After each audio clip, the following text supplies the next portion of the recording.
Hi అండి. అందరూ ఎలా ఉన్నారు? నేనైతే చాలా చాలా బాగున్నానండి. మరొక కొత్త రెసిపీతో మీ ముందుకైతే వచ్చేసానండి.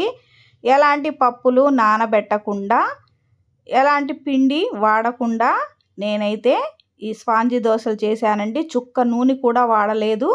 ఈ హెల్తీ బ్రేక్ఫాస్ట్ని అయితే నేను ఎలా చేశానో ఈ వీడియోలో చేసి చూపించబోతున్నాను. ముందుగా ఒక కప్పు బొంబాయి రవ్వను తీసుకున్నానండి. సూజీ రవ్వ అని కూడా అంటారు. అదే కప్పుతోటి కాచి చల్లార్చిన పాలను కూడా వేసుకుందాము. వేసుకొని ఇలా మొత్తం కలిసేటట్టుగా కలుపుకుందామండి. ఇలా బాగా కలుపుకొని ఒక 2 నిమిషాల పాటు నానబెట్టుకుందామండి. ఎంత నానితే అంత బాగుంటాయండి. చూడండి, ఇలా కలుపుకున్న తర్వాత మూతనైతే పెట్టేసుకుందాము. 2 నిమిషాలు పక్కన పెట్టేసుకుందామండి. 2 నిమిషాల తర్వాత చూడండి ఎంత చక్కగా నానిపోయిందో. ఇప్పుడు ఈ నానిన రవ్వని మనం మిక్సీ జార్లో వేసేసుకుందామండి. వేసుకొని మెత్తగా మిక్సీ పట్టేసుకుందాము. చూడండి, ఇలా మిక్సీ పట్టేసుకోవాలి. తర్వాత ఒక బౌల్ తీసుకొని బౌల్లో అయితే మిక్సీ పట్టేసిన పిండిని అయితే వేసేసుకుందామండి. వేసేసుకొని మొత్తం ఇలా కలిపేసుకుందాము. కొద్దిగా నీళ్లు కూడా పోసుకుందామండి. పోసుకున్న తర్వాత బాగా కలుపుకోవాలండి. ఎంత వీలైతే అంత బాగా కలుపుకుందాము. అప్పుడే మనకి దోశలు మెత్తగా వస్తాయండి.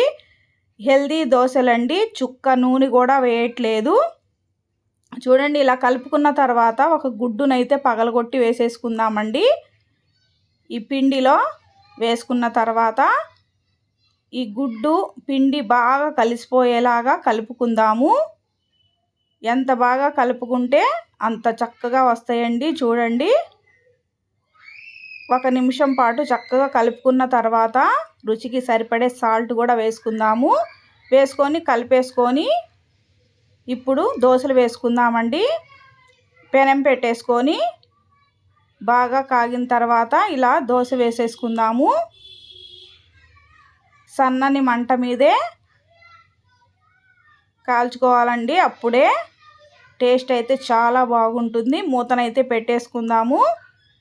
ఇలా మూత పెట్టేసుకొని చూడండి ఎంత చక్కగా బబుల్స్ వచ్చినాయో. ఒక పక్కే కాల్చుకోవాలండి. తీసేసుకుందాము. మళ్ళీ ఇంకో దోశ వేసి చూపిస్తున్నాను చూడండి. వేసి ఇలా చక్కగా ఇలా వేసుకున్న తర్వాత మూతనైతే పెట్టేసుకుందాము. చూడండి, నేను ఆయిల్ అస్సలు వేయట్లేదు. హెల్దీ దోశలండి.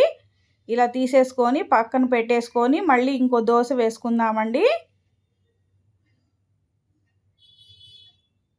పిల్లలైతే చాలా ఇష్టంగా తినేస్తారు.